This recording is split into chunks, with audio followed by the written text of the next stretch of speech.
Hey guys, Jeff with Shisha Royalty here, and today we're going to be doing tutorial on something that's really common.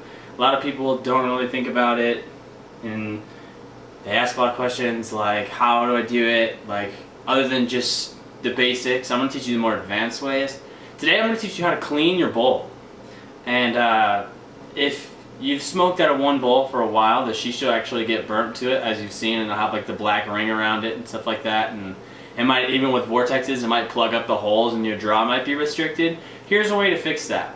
So I'll be right back here. I'm gonna move the camera angle down and show you right from the get-go what it takes to clean the bowl. So here we are back with my bowl. And as you can see, it's dirty.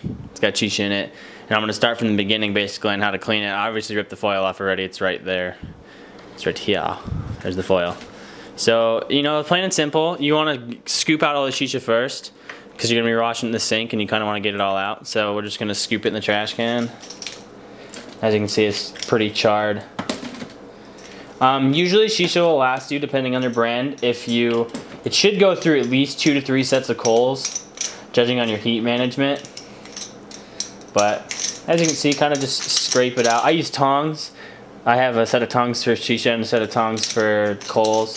Shisha forks work good too. Any kind of rag or like a metal, like steel wool or anything like that, or some kind of scrubby, something like that. So get all the shisha out of it, make it nice and clean. I mean, obviously you can still see there's like kind of like juice and stuff in there, but that's fine.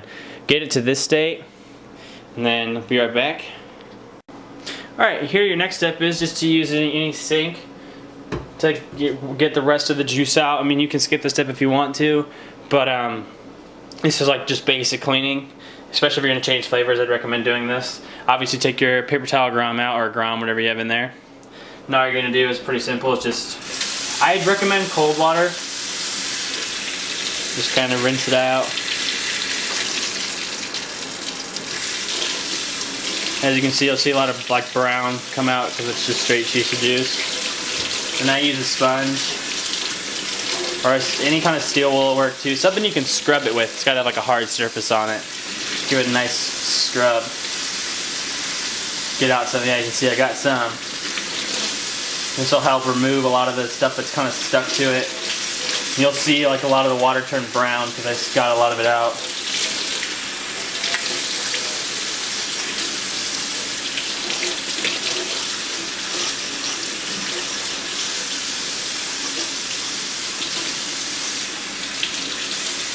Okay, that's good.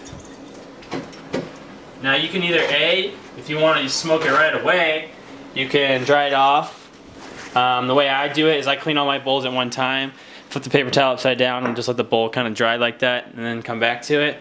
But for this next part, we're going to need to, this is more an advanced cleaning. If you really want to get a nice clean with this bowl, like that's pretty clean because I've already done it.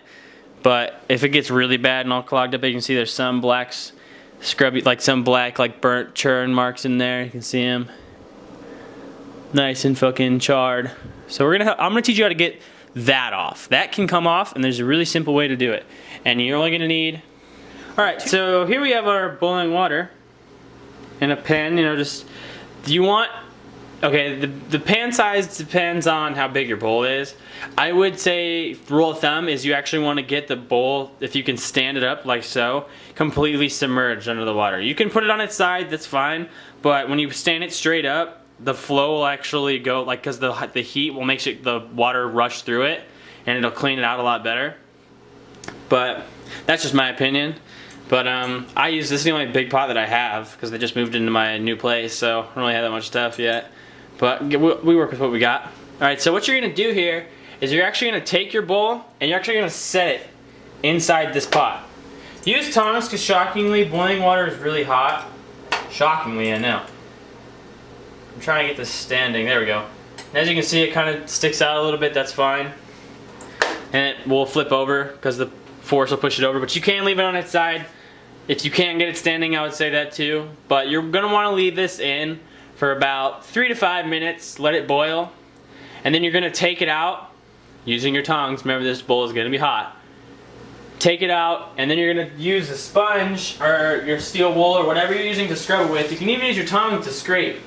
and you're gonna scrub it and scrub all of it off, and this will actually help with a lot of the blackness that's on there, a lot of the burn marks and stuff. Those will actually come off. Now, if you want to get your bowl 100% completely clean, like, and keep going, repeat this process. What you're gonna do is leave it in for 3 to 5 minutes, take it out, scrub it.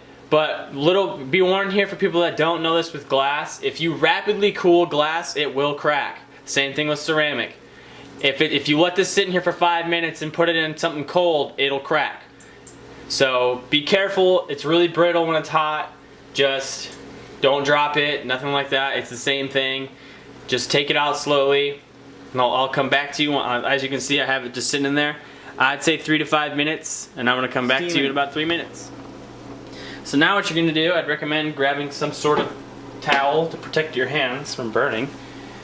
So you're gonna get this out of there because the bottom's cold. Wipe it out. You take your tongs on it. You can scrape.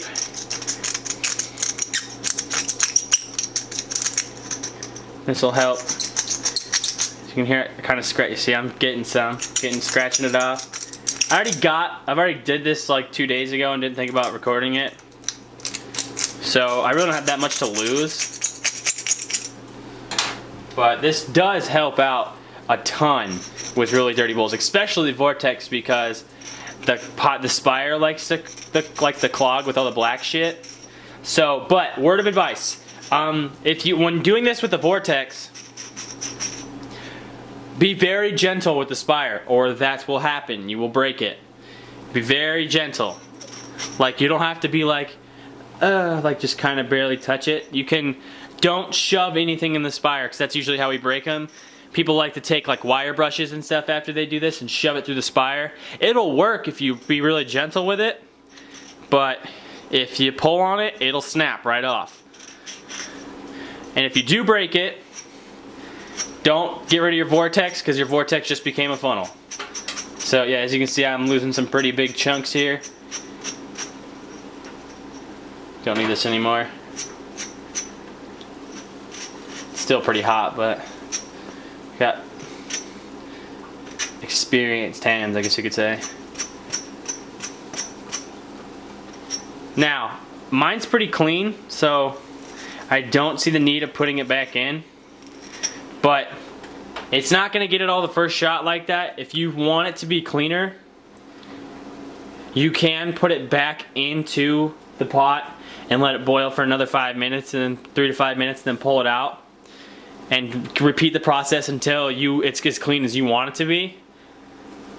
A lot of these bowls, when they come, they actually have the white top on it. You can actually get it all the way back to where you can see the white again, but it takes forever. Usually it takes like 5 or 6 runs through it.